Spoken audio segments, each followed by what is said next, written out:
வணக்கம் மக்களே. வங்கிகளில் சேமிப்பு கணக்கு வைத்திருக்கும் அனைவரும் கட்டாயம் இந்த விஷயங்களை தெரிஞ்சிருக்கணும் அப்படிங்கிற மாதிரியான ஒரு அறிவிப்பு தான் வெளியாயிருக்கு.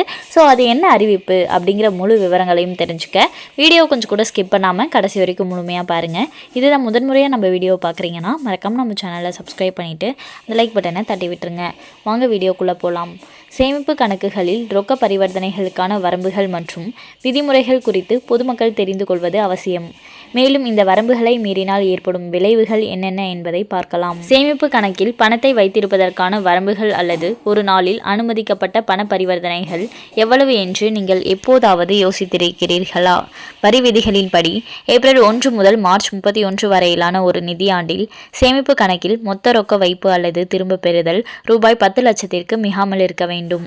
கூடுதலாக வருமான வரி சட்டத்தின் பிரிவு 269 ST ஒரு நபரை கட்டுப்படுத்துகிறது. ஒரே நாளில் ஒரு பரிவர்த்தனை அல்லது ஒரே நிகழ்வின் பல பரிவர்த்தனைகளில் மற்றொரு நபரிடமிருந்து ரூபாய் 2 லட்சம் அல்லது அதற்கு மேற்பட்ட பணத்தை பெறுவது. இந்த வரம்பை மீறினால் ஆய்வு மற்றும் அபராதம் விதிக்கப்படும். ஒரு நிதியாண்டில் உங்கள் சேமிப்பு கணக்கில் ரொக்க பரிவர்த்தனைகள் ரூபாய் 10 லட்சத்தை தாண்டினால் என்ன நடக்கும்?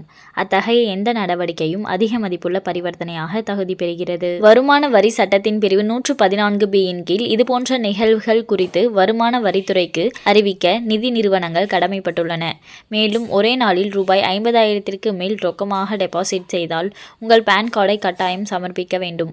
உங்களிடம் பான் இல்லையெனில் படிவம் 60 அல்லது 61ஐ மாற்றாக சமர்ப்பிக்கலாம்.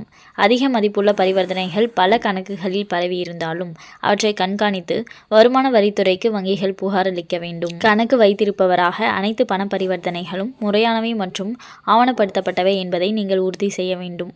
இந்த விதிமுறைகளை கடைபிடிக்க தவறினால் அபராதம் அல்லது அதிகாரிகளால் மேலும் விசாரணை ஏற்படலாம். அதிக மதிப்புள்ள பரிவர்த்தனைகள் தொடர்பாக வருமான வரித்துறையிடம் இருந்து நோட்டீஸ் வரும் பட்சத்தில் நிதி ஆதாரத்திற்கான போதுமான ஆதாரத்தை நீங்கள் அளிக்க வேண்டும். ஏற்றுக்கொள்ளக்கூடிய ஆவணங்களில் வங்கி அறிக்கைகள், முதலீட்டு பதிவுகள் அல்லது பரம்பரை தொடர்பான ஆவணங்கள் ஆகியவை அடங்கும்.